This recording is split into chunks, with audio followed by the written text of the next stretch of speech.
This is an iHeart podcast.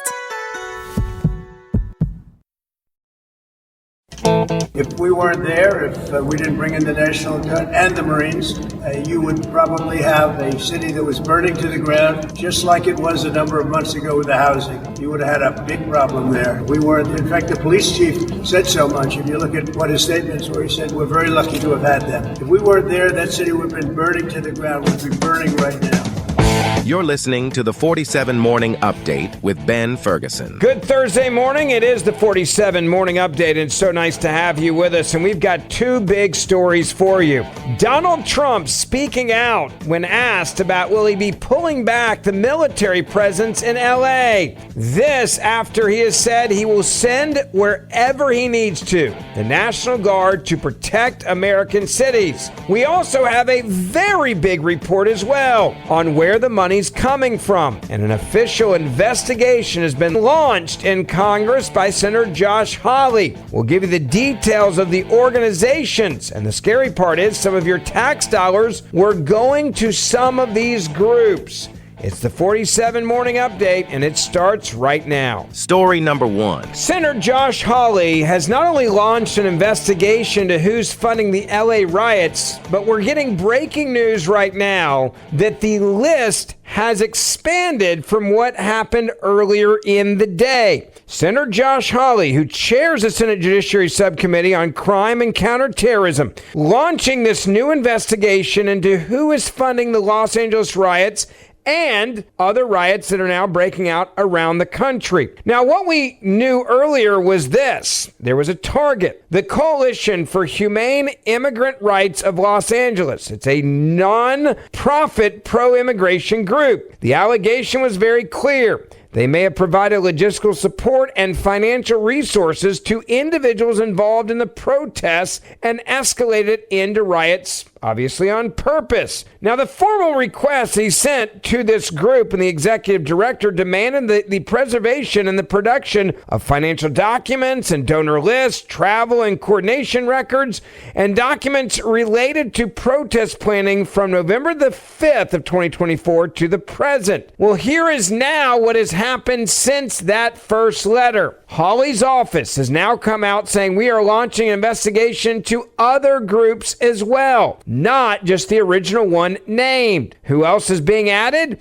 Well, the Party for Socialism and Liberation out of San Francisco, California. The letter reads this way: to whom it may concern, I write in my capacity as the chair of the Senate Subcommittee on Crime and Counterterrorism regarding your organization's alleged role in financing and material support coordinated protests and riots that have engulfed Los Angeles in recent weeks. While peaceful protest is a cornerstone of American democracy, these demonstrations have escalated into lawless mob actions. They have obstructed federal law enforcement, endangered public safety, and disrupted the rule of law. This lawlessness is unacceptable and it must end. He also stated this: credible reporting now suggests that your organization, the Party for Socialism and Liberation, has provided logistical support and financial resources to individuals that are engaged in these disruptive actions. Let me be clear. Bankrolling civil unrest is not protected speech. It is aiding and abetting criminal conduct. Accordingly, you must immediately cease and desist any further involvement in these organizations, in the organization,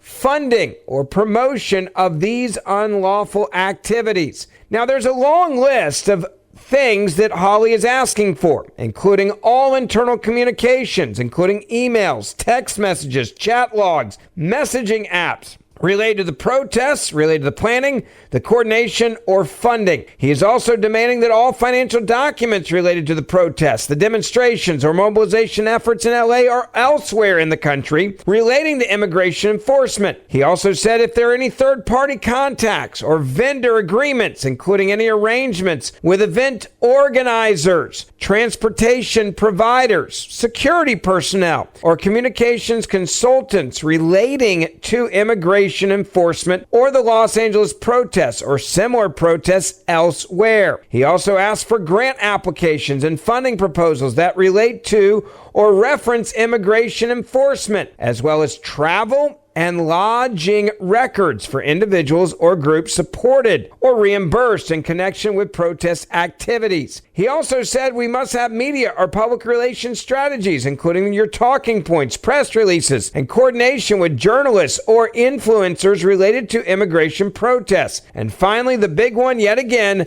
the donor list. Josh Hawley, the chairman of the Subcommittee on Crime and Counterterrorism in the U.S. Senate, said failure to comply will result in additional actions by the subcommittee, including potential referral for criminal investigations. So that letter has now gone out to the Party for Socialism and Liberation. Well, Josh Hawley isn't done there. He has now also sent a letter to Ron Gochez, spokesman for the Unión del Barrio, demanding the exact same things that they demanded for the Party for Socialism and Liberation, as well as the earlier letter in the day that went to the original group asking, what do you know, when did you know it, and how long have you been funding it, with the Coalition for, quote, Humane Immigrant Rights. So that now brings me to Josh Hawley and what he had to say tonight on Fox News Channel when speaking with Jesse Waters. Take a listen. Senator Josh Hawley joins us now. All right, Senator, Tulsi Gabbard just said that these riots in L.A. and all over the country are orchestrated.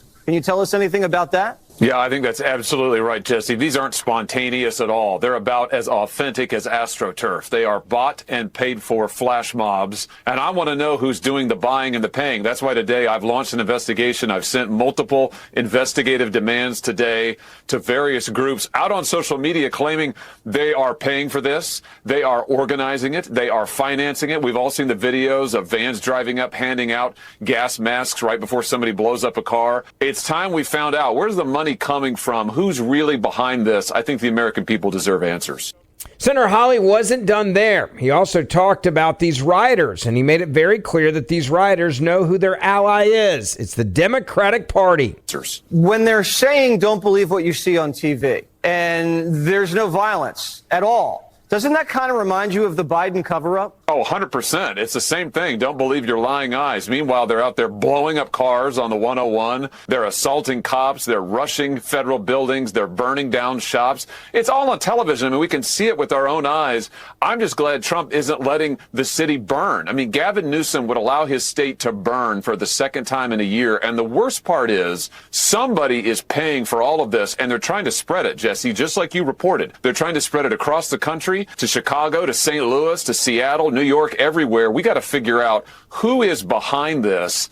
And by the way, why is the Democrat Party now basically an extended mental ward? I mean, what has happened to these people? They're nuts. They're nuts, he's right. But it's also the reality of what they're doing, what they're advocating for, and the flag that they're flying. You know, the Mexican flag. You know, you notice that CNN never even interviews anybody at the riot. We have clips of them, and you can see why CNN doesn't want to talk to them, because they look insane. Your colleagues in the Senate, do they support these people? Do they think this is good politically for the Democrat Party? Well, that's what they're acting like. I mean, they're out there saying all peaceful protests, it's all peaceful. And by the way, this is Donald Trump's fault. I'm like, really? Donald Trump's fault? Gee, I missed it when Donald Trump went and blew up a car on Highway 101. I didn't see him when he was assaulting cops. What I saw was a bunch of lunatics who were waving the Mexican flag and other flags while they burned our own. And by the way, Jesse, we ought to penalize people who burn the American flag while they're committing a crime. If you do that, you ought to have your prison sentence doubled. It's time to get serious with these people. It's law and order time in America. No more of this nonsense. So it's like an extra, 2 years if you burn a flag in the commission of a felony? Absolutely. That's what I would do. If you want to go burn a flag while you're up there rioting, while you're assaulting cops, while you're blowing up cars, yeah, fine, go right ahead. Spend double the amount of time in prison. That flag means something to Americans. If you think that you can just burn it and get away with it, it's time that we disabuse them of that notion. The other thing I'd say, Jesse, is if these protesters want to have a place to protest, how about a nice jail cell? And right after that, how about a one-way ticket back to the country where they came from, never to see the United States again? One thing that's for sure, Senator Josh Hawley is making it clear that under Donald Trump's leadership and his leadership in the Senate, we're going to find out who's funding, who's organizing, and who's terrorizing the American people with these riots. They're expanding all over the country. Now story number 2. President Trump not backing down and protecting L.A. and any other city where these radical extremists are starting these riots. At Fort Bragg, Donald Trump addressed U.S. troops and vowed to liberate Los Angeles, blasting the situation as third world lawlessness and accusing rioters of bearing foreign flags. He also defended the deployment of approximately 4,000 National Guard troops and 700 Marines, citing their role in protecting ICE agents and federal buildings. Now, Trump also called the protesters animals, a foreign enemy, and paid troublemakers, which we'll have more on that story of where the money's coming from for all of these protests,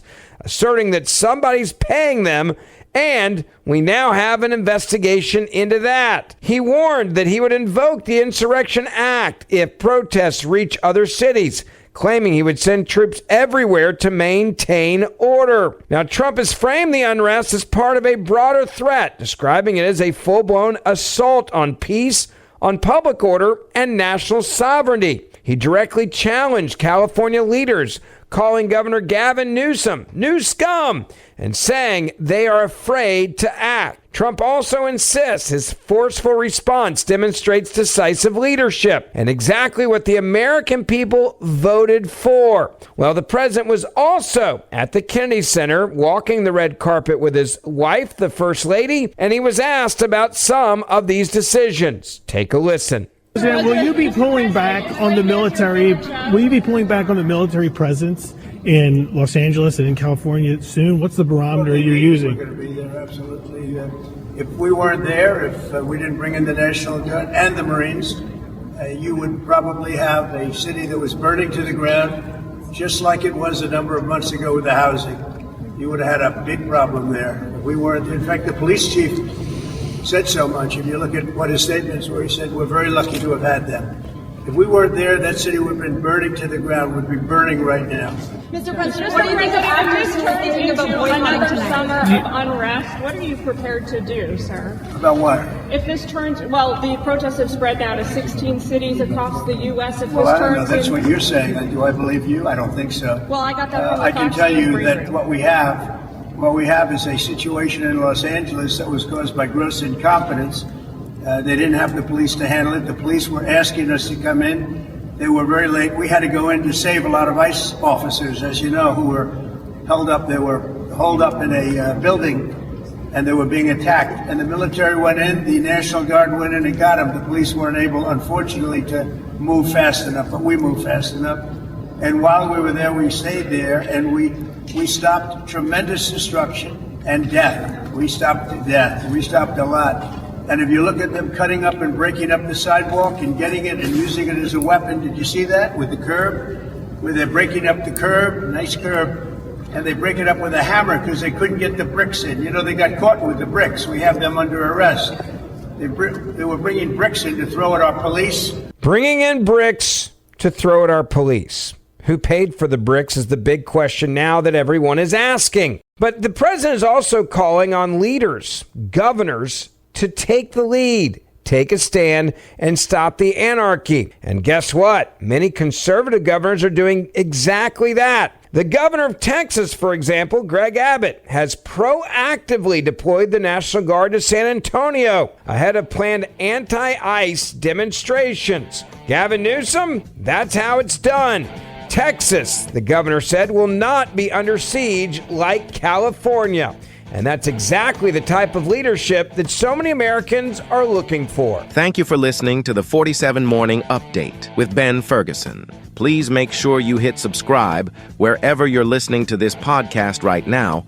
And for more in-depth news, also subscribe to the Ben Ferguson Podcast, and we will see you back here tomorrow.